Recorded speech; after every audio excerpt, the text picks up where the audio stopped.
일본의 감염증 누적 확진자가 한국보다 많아진 가운데 아베 신조 정부의 미숙한 대응이 국내외 주목을 받고 있다.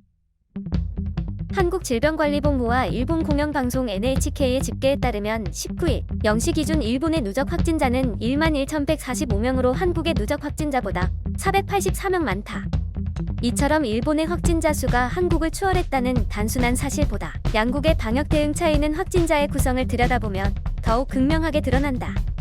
일본은 전체 확진자 중 237명이 사망하고 1,713명이 건강을 회복해 퇴원했다. 나머지 9,195명은 병원이나 숙박시설 등에 격리된 채 환자 상태로 남아있는 셈이다. 한국은 전체 확진자 중 8,042명이 격리 해제됐고 234명이 사망해 격리 중인 환자는 2,385명이다. 결국 격리 상태의 일본 확진자는 한국의 약 3.85배로 한국보다 6,810명이 많다는 얘기다. 하루 신규 확진자 수도 한국은 갈수록 줄어 18이 되는 8명에 그쳤지만 일본은 15일부터 나흘 연속 500명을 넘고 있다. 무엇보다 한국은 감염증 확산세가 수습 국면으로 접어들었지만 일본은 감염자가 급증하는 상황이다. 일본에서 감염 여부를 확인하기 위한 유전자 증폭 검사가 충분히 이뤄지지 않아 미확인 감염자가 다수 있을 가능성까지 고려하면 실제 상황은 수치로 드러난 것보다 훨씬 더 심각할 것으로 보인다. 이런 차이는 양국의 서로 다른 대응 방식에서 비롯된 결과다. 한국은 확진자와 밀접하게 접촉한 이들을 포함해 감염 가능성이 있는 이들을 대거 검사하는 방식을 선택했다. 또 위치정보 시스템 자료, 신용카드 사용 기록, 폐쇄후 TV 기록 등 가능한 모든 자료를 동원해 확진자의 동선을 파악하고 공개했다. 이런 대응에 힘입어 한국은 최근 2주간 확진자 424명 중 96.7%의 감염 경로를 파악했다. 이에 비해 일본은 역학조사 때 확진자의 진술에 주로 의존하면서 감염 경로 파악에 애를 먹고 있다.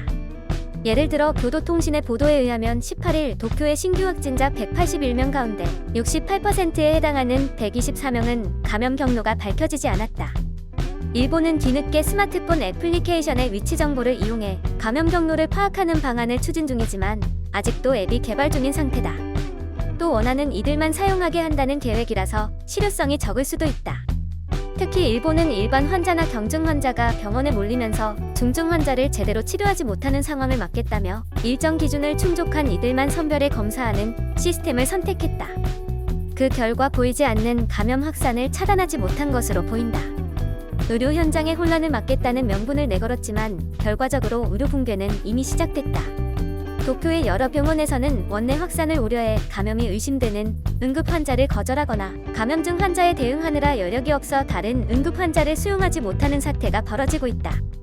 병상이 부족해 감염증 지정 의료기관이 아닌 병원에 부탁해 병상을 급조하고 있고 평소 전염병 대응을 충분히 훈련받지 못한 의료진이 당혹감 속에 감염증 대응에 투입되는 상황이다. 오사카시에서는 방호복이 부족해 대용품으로 비옷을 사용하는 등 의료용품 부족 상태도 심각하다. 이에 아베 신조 총리가 사과하기도 했다.